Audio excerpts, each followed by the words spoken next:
In this video, I'm going to introduce you to Sage, which we'll be using for the rest of the semester in Calculus 1 and also again in Calculus 2. So, apologize at the beginning for the length of this video. I'll try to keep it brief. These notes are intended as sort of a self-paced tutorial, but I'd like to hit some of the high points and orient you to this whole thing first. So before I get into how you use Sage, I just want to sort of show you what you're looking at when you open up Sage. So you should have already created your account on cocalc.com. When you log into CoCalc, it should open up this project page. And if it opened up a settings page or something else, you can always click projects up here in this upper left hand corner. You should have one project which says something like Calculus 1, whatever semester you are in. I have several here. So to open a project, you click on it. If you want to create a new project, there's a button for that. So I'm going to click on this one, Math 205. Why is that not opening? Okay. When you open the project, I already had this file open. It probably, the first time you open it, it will open up to a file list. Your file list might look something like this. You should have all these 15 assignments along with some sample quizzes.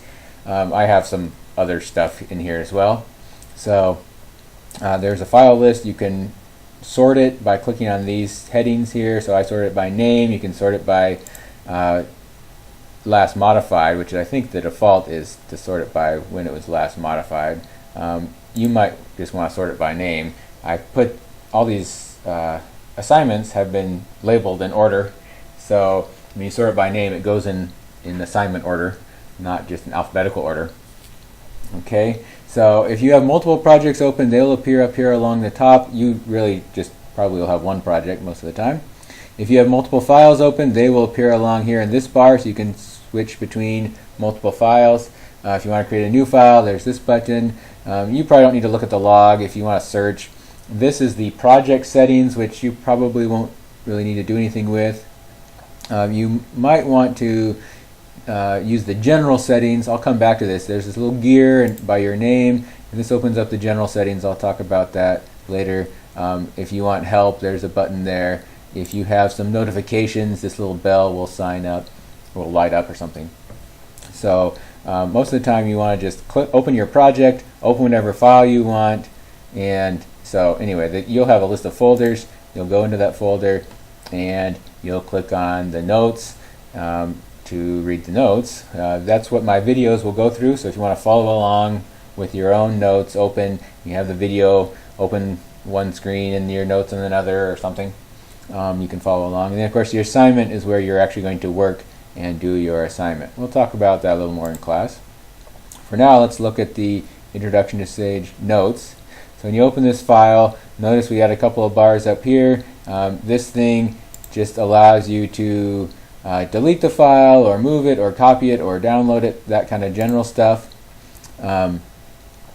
This button is what you use to execute a line of code. So if you type 1 plus 1, like I did down here, here's 1 plus 1, you can click this sort of a run button to execute it. Now this used to be a green button that actually said run, so if any of my notes talk about the green run button, or if I say that sometime, that's what it used to be. This actually just changed recently. And it might change in the future, who knows. This thing allows you to stop it if your calculation is taking forever and you think maybe it's broken. You can try to stop it. You can try to restart whatever's running, kind of resets the worksheet if things are stuck. I'm not going to go through every single one of these things. If the text is too small, you can make it bigger or smaller with these buttons. There's a copy and a paste. This converts to a PDF, which is not quite perfected. So if you want to actually make a hard copy, might be better to click this print icon. I'll talk more about that later. Here's the save button. This will be a bright green if something has changed and you want to save it. Like let's say if I change this to 2, notice how this changed to a bright green. I can now click it to save. It automatically saves every once in a while, so you don't necessarily have to save. But if it is a bright green and you want, before you close it, you can click save. This thing lets you go back in time to old versions of the file. So if you accidentally break something or you delete something you didn't want, you can go back and find it again. These little things allow you to move this slider back, or you can slide back here. This will return to old versions of your file, and if you want to, you can change you can go back to that version and undo whatever you just did all that time. Be careful with that, because it will remove everything that from here on. If you just deleted something, you want to recover it, you can go back and you can copy and paste from here into your file if you don't want to revert to that one. Okay, so anyway, it's kind of in case of emergency, you can go back and see what happened. There's this other extra bar here, which I normally turn off actually because I don't use it, but I'll tell you how to do that later. This bar, it depends on exactly what kind of input you're doing. Like here I have normal Sage input. That's what this says here. %Sage means I'm dealing with Sage type of input. That's math stuff. And there's things like, if you want to insert a plot for graphing a function, or if you want to do calculus, there are some buttons that you could push there and an example will pop up. Personally, I just type it out. So I don't use this bar at all. If you have a different kind of cell, like for example, if to do text, we'll talk about this later in the semester. To do text, you can use %MD. That uses a program called Markdown, that's why it's MD. And Markdown is kind of a shortcut to HTML, and HTML is, that's the language of web pages. That's what's used to produce text in this Sage worksheet. So when I change it to %MD, this makes it a text cell basically instead of a math cell. And notice how this bar changed. So things like bold and italics and underline and stuff you would expect with text. Okay, we don't need that right now. We'll talk about that a lot later in the semester. Okay, so that's kind of what you're looking at when you open a document or when you open CoCalc. So now I want to get more specific about what we're going to do with Sage. Right now we're not doing any calculus. We're basically just kind of doing how to use Sage as a calculator today. And then in future weeks we'll talk about how to graph and stuff like that, and then we'll start doing calculus. Okay, so I'm going to pause the video for a second and resize this window and we'll go through Sage. Okay, so Sage is a fancy calculator. It does a lot more than calculators, but we're just going to use it more or less as a fancy calculator here for calculus purposes. There's two kind of cells. There's input cells and output cells. Input cells, like down here is an input cell. It does not have, let me move this over a little bit.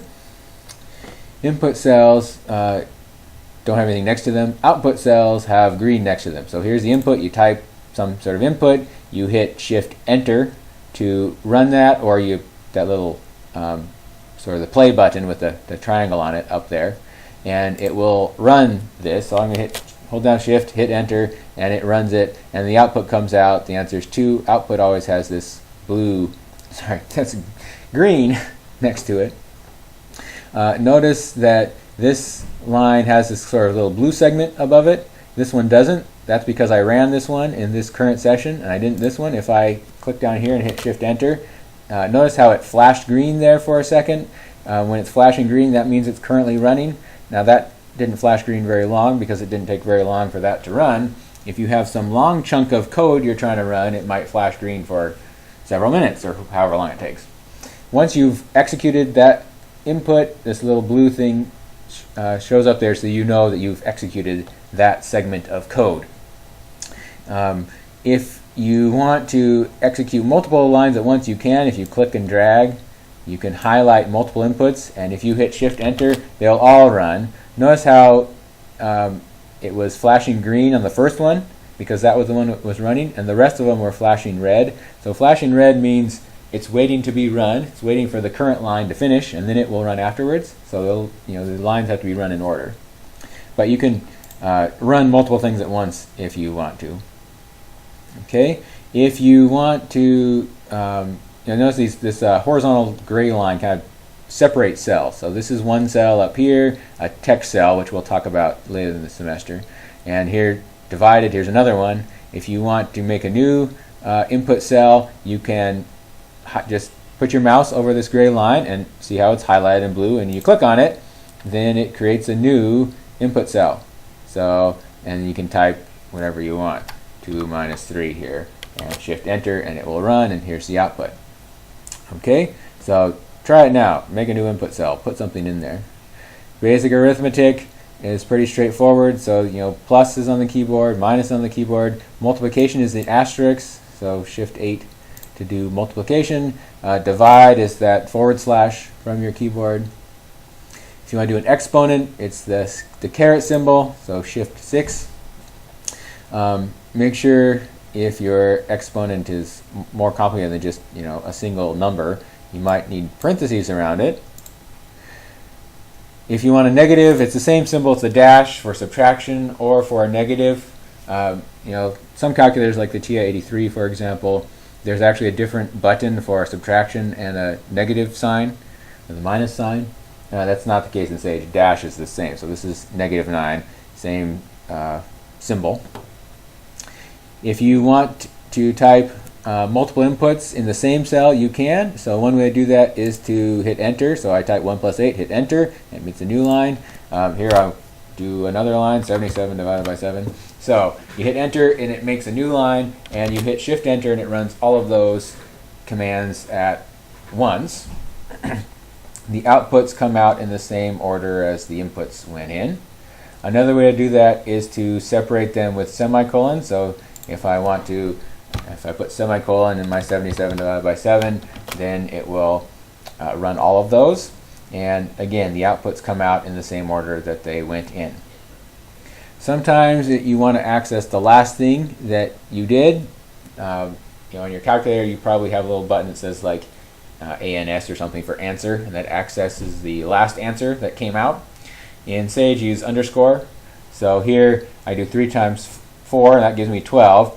And then I type underscore. Underscore is the last thing that came out. The last thing that came out is 12. So this becomes 12 plus 5 is 17. All right. Be very careful with order of operations. You should know about that from your familiarity with calculators. So, whoops, sorry, I just resized my window a little bit because I noticed it was kind of shooting off the end of my video screen. And of course it shifted everything around. Sorry about that. So, PEMDAS, the parentheses, exponents, multiplication, division, addition, subtraction, that order of operations is very important in dealing with Sage. You should look at these different examples and see how it works out. If you don't put any parentheses, what you get is this one. If you put parentheses there, what you get is this one, and so on. I'll let you look over that. You should be somewhat familiar with that. Be especially careful with fractions. So here I have 12 divided by 3 plus 5 without parentheses. The 3 is in the bottom of the fraction, the 5 is not. If you want this guy, 12 divided by 3 plus 5, where 3 plus 5 is in the denominator, you must have parentheses around that denominator. So anytime the denominator, or same thing in the numerator on top, if there's more than one part, it needs to be in parentheses. Same thing with exponents. As we saw up here, if you want 5 plus 3 in the exponent, you need parentheses around that. So exponents and fractions are where that parentheses usually mistakes are made. Okay, so your first question on your assignment is just order of operations stuff like these examples. You might want to pause the video and try that now, or you can come back to it later and do it in class. It's up to you. Okay, decimal approximations. Well, your calculator probably returns decimal approximations all the time. So if I did 11 divided by 4, it would give me 2.75. Sage is set up to keep exact answers as far as possible. So if integers, whole numbers go in, then integers come out. So when I do 11 divided by 4, the answer, whole numbers went in, 11 and 4, integers. And so an integer comes out, 11 divided by 4. So it looks like it's done nothing. Well, it just tries to keep those integers. If you actually want it to convert to a decimal, then you need to do convert to a decimal with the numerical approximation command. So you can either type numerical underscore approximation, or the shortcut is just capital N. So capital N, parentheses, and then 11 divided by 4, and you get 2.75. All right, there's another one. Now, if you start with decimals, then decimals come out. So here, I started with decimals, and a decimal approximation comes out again. Okay, watch out for scientific notation in Sage. Really large numbers, or numbers that are really small, close to 0, will often be converted into scientific notation. So here I have 1.5 times 10 to the 25th, and notice what happens. It gives me 1.5 e25. That e, which e stands for exponent here, that stands for 10 raised to the whatever number comes after it. So e is 10 to the 25th here. And this one is 1.5 times 10 to the negative 25th. Now the problem is when scientific notation comes out, you might not notice. You might just see 1.5. And you think, oh great, the answer is 1.5. No, actually the answer is some huge monster number. It's 1.5 times 10 to the 25th power. So that's 1, 5, and then 24 zeros. So that's a huge number. It's nowhere close to 1.5. Same thing here. You get this answer, say, oh look, the answer is 1.5. No, the answer is actually almost 0. 1.5 times 10 to the negative 25th power. So that's 0.000000, 24 zeros, and then 1.5. Your graphing calculator might have that. Oftentimes graphing calculators have a capital E. All right, so just be on the lookout for this little E scientific notation. All right, it's an E in the middle of the number. And notice this has nothing to do with the constant E, the base of the natural logarithm, or if you compound interest formula with continuous compounding, you have that PERT formula, probably talked about in pre-calculus. That E, 2.718 and change, has nothing to do with this little e, so don't confuse those. Quite a few functions are built into Sage, like the square root function. The command is sqrt. So this is how you do commands in Sage. You type the command name and then parentheses, and whatever is inside the parentheses gets fed to that command. So here's the square root command. Notice again how Sage tried to keep this integer. If you want a decimal, you got to convert to decimal. And again, if you start with a decimal, decimal in, decimal out. Integer in, integer out. All right, integers in, integer out. If you want a root other than the square root, you need to use fractional powers. So the cube root, for example, is the 1/3 power. The 10th root is the 1/10th power. And notice that these fractional powers need to be in parentheses. Unless you use decimal. You could use, if you're doing the 4th root, you could put 2 raised to the 0.25, and you wouldn't have to do parentheses, since 0.25 is 1/4. You can't do that with a third, because you can't type a third, because it's a non-terminating decimal, repeating 0.333 forever. So anyway, parentheses around these fractional powers. If you leave it off, then the order of operations says do 2 raised to the 1st, which is 2, and then divide by 3 afterwards, which is 2/3. That's not what you want. Here's a 4th root. Trig functions. Sine, cosine, tangent, built in with their normal abbreviations. Notice that if you want the pi for 3.14 and so on, you just type pi for pi. Notice how Sage keeps things exact. Sine of 3 comes out as sine of 3, and convert that to decimal. Sine of pi is 0, so that comes out. If it knows the exact value, then the exact value will come out. If it doesn't know an exact value, it will just come out as sine of 3, unless you ask it to convert to decimal. Oh, and Sage assumes all angles are in radians. So if you have angles in degrees, you have to convert to radians before you use Sage. Okay, here's the sine of 5 pi over 4. It's one of those values you should have memorized in the unit circle. There's the exact answer, negative square root of 2 over 2. Notice here this multiplication. You cannot type 5 pi divided by 4. You have to do 5 times pi. I'll talk more about that later, about this explicit multiplication in Sage.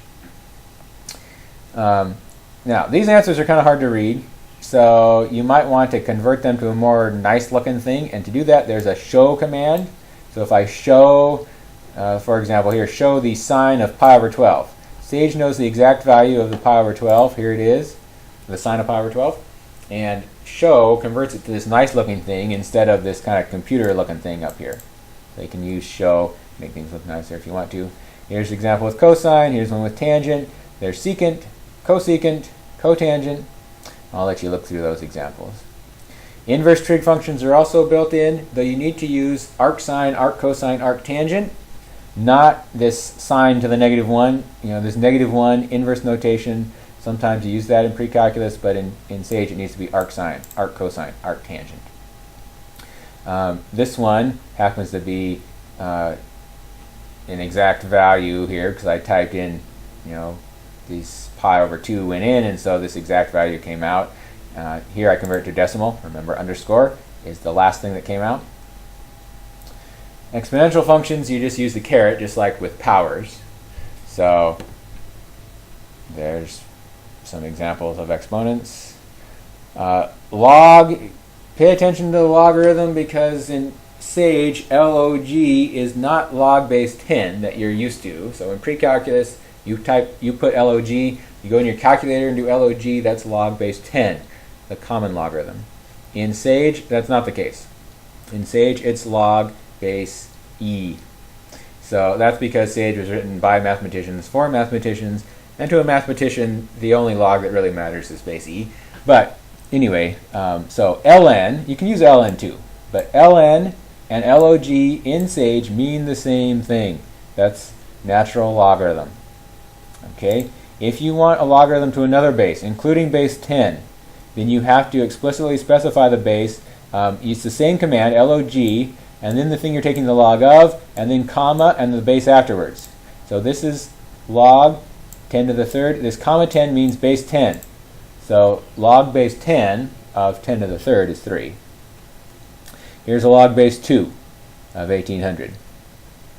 Notice that when you first do this, since these are integers here, this is an integer, what comes out is an integer. This is the change of base formula. This is the natural log of 1800 divided by the natural log of 2. And that's what comes out unless you explicitly ask it for a decimal, which is probably what you want. All right, now explicit multiplication. This is hugely important in Sage, and you're going to make mistakes. I do it all the time. We're so used to typing something like this, or writing this, and there's an implicit multiplication there. 10 times the cosine of 2. Now we all know it's there, or we should know it's there, but we're lazy and don't write it. Sage is not lazy. Sage needs that multiplication to be explicitly indicated. You have to put a times. If you try it without it, so you run, you'll get this error. And this is what error looks like in Sage. A bunch of red garbage, which you can ignore all of this stuff. Just look at the very last line. It'll tell you the kind of error it is, syntax error. Now, on the course web page, or also it's, I might throw it in there with the syllabus or schedule or something. I have a document that's called Common Errors in Sage, and you might want to print that out and just have it handy when you're working in Sage. I have kind of a list of the different kinds of errors that come up and possible ways to solve them. I don't cover every single possibility, I'm sure, but you might want to have that so when you do see an error, you can look it up and say, okay, what is syntax error? What does that mean? And I'll have some discussion of various ways syntax error can arise. Here's another one, 3 parentheses, 4 plus 8. I get this error, not the same one. This is a different kind of error because it's slightly different the way it's processed here. But I need to explicitly type multiplication there to do those. Now, explicit multiplication is incredibly important in this kind of situation because you do not get an error. You just get the wrong answer. Okay, this is not the right answer. That times that is not x plus 3. Something else is going on here. It's really actually us doing a substitution. This is a way to do a substitution. You might get a deprecation warning. Yeah, the first time you run this, you get this deprecation warning, and it says it doesn't like what you did. It might eliminate that in a future version of Sage. Whenever you do something that gives you a deprecation warning, the second time you run it, that warning goes away. So that's why it didn't show up in my thing. Okay, this is what I really want. I want x plus 2 times x plus 1. You must type this multiplication. Every multiplication, every time, must be explicitly typed. So to fix these, I need to put a times here, and then I can run that, and it'll work fine. To fix this, I need to put a times here, and then I can run that, and it works fine. Okay? Now, don't put multiplications where they don't belong. For example, log of 4. There's no multiplication there. Log is a function. So I'm taking the function log and applying it to the number 4. So do not put a times there. You'll get an error. Okay, same thing with like f of 4. This is a function. Don't put f times 4. There's no multiplication there. Okay, so question 2 of the assignment deals with that stuff. Go ahead and look at that one now if you want to, or come back to it later. If you want to define your own functions, pretty simple. Just type a function name, parentheses, whatever variable you want to use, equal sign, and then the formula. So here's an example. The name of this function is f. The variable I'm using is x, and I put equal sign. The formula is 5 times x squared plus 5. So that defines this function. Now make sure you run this after you define it. Otherwise, the definition is not in there until you actually hit Shift Enter or click on the little run button up there. Okay, so make sure you run it after you define it. Once it's defined, then you can use it for whatever you want. So I did f of 2, I did f of 14. Here I did f of a plus 1, which gave me an error because it doesn't know what a is. I need to tell it what a is first, and then it will handle that.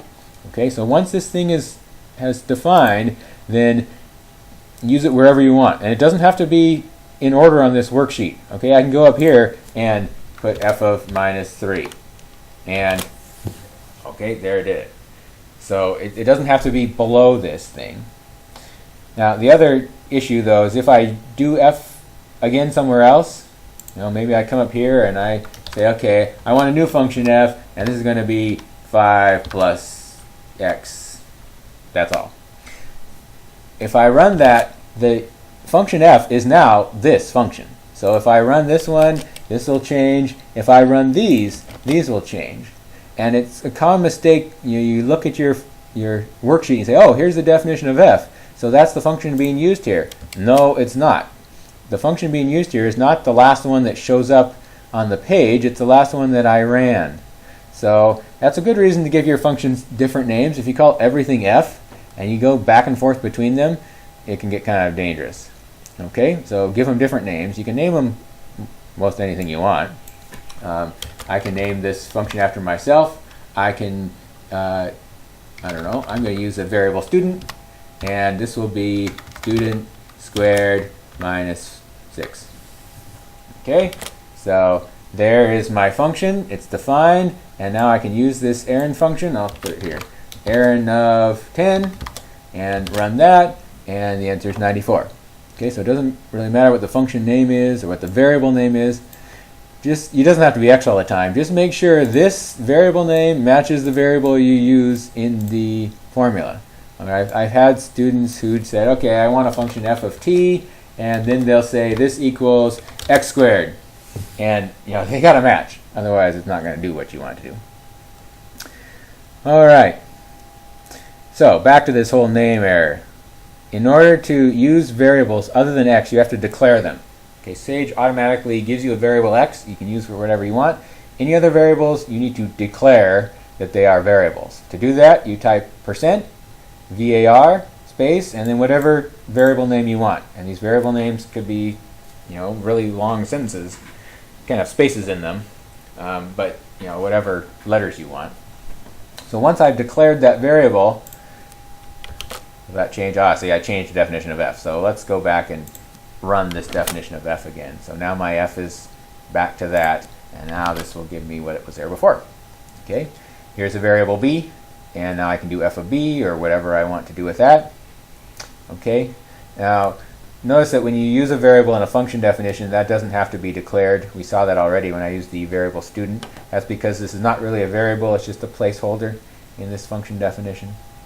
And there's a few other cases where you don't have to explicitly declare a variable. I'll let you read about those. If you want to declare more than one variable, you can do it all in one line, just separate them with commas. All right, you can go to question 3 of the assignment if you'd like. Just a few more general things about Sage worksheets. So if you want to add a comment, maybe you want to write a note to yourself or to me, if you want to ask a question or something. To do that, you can put a put a pound sign or hashtag, however you want to think about that. And whatever comes after that pound sign will be ignored.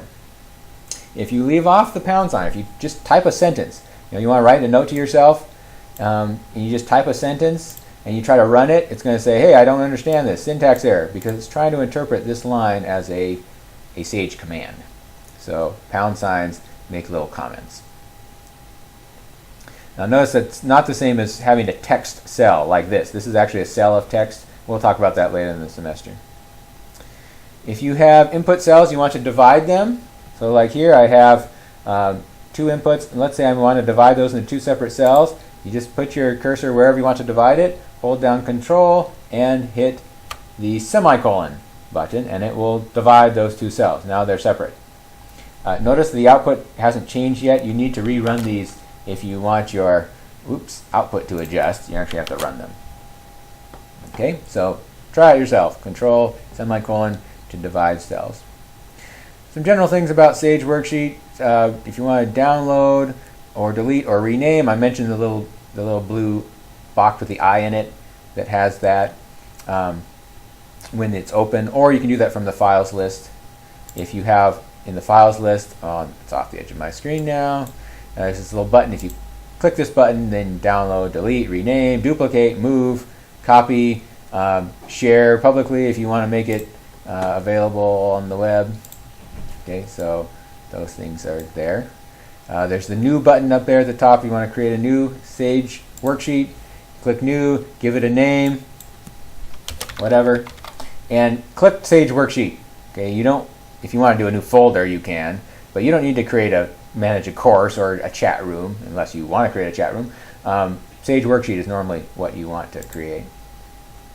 If you want to print, I would suggest you click on this little printer icon. It will convert the Sage Worksheet to an HTML document, which, if you want to just put it on the web, you can just post that thing directly. I'll go ahead and click open. It opens this thing. It's this HTML document that has all the Sage stuff here. And if you want a hard copy, you can just right click and say print, and you should have the option. You might have to change your printer to whatever. I have these other printers. Save as PDF, and then you can save it, and it will give you an option to save it to whatever you want.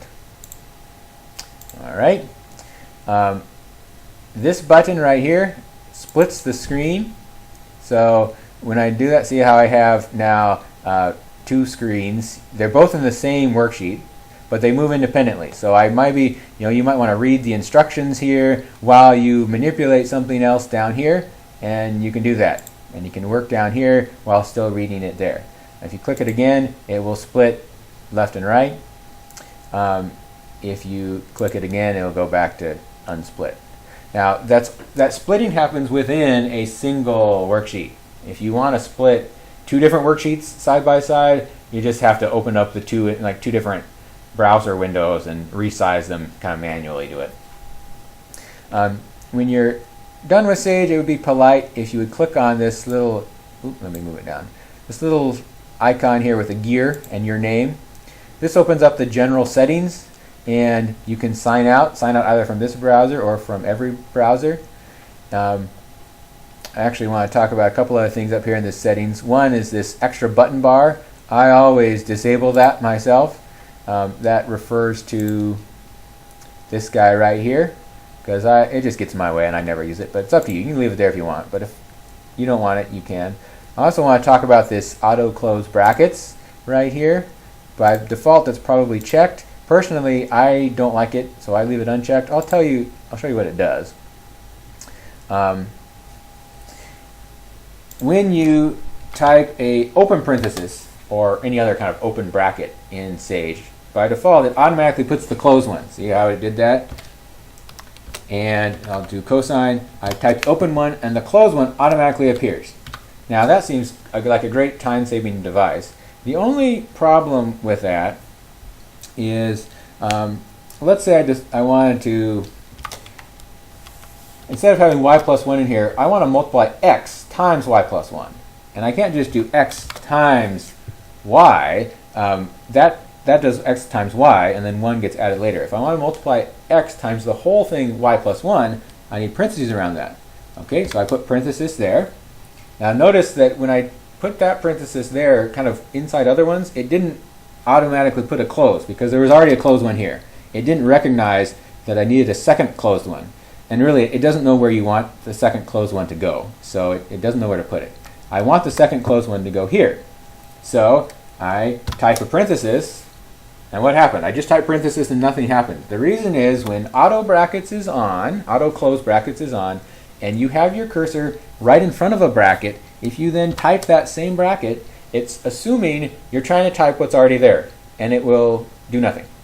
You can only put new brackets at the end, after others. That irritates me because I tend to run into that problem all the time, and so I actually turn off the auto brackets. I unchecked it. Now the reason it's still not working is because it won't take effect until, because this worksheet was already open. If I close this worksheet and reopen it, then auto brackets will be off, and it will stay off from then on unless you check it again. So it's up to you. If you like it, leave it on. If you don't like it, feel free to turn it off. Okay, so this has been kind of a long lesson. Most of them are not this long, so hopefully that was a understandable introduction to Sage, and feel free to ask any questions about this in class.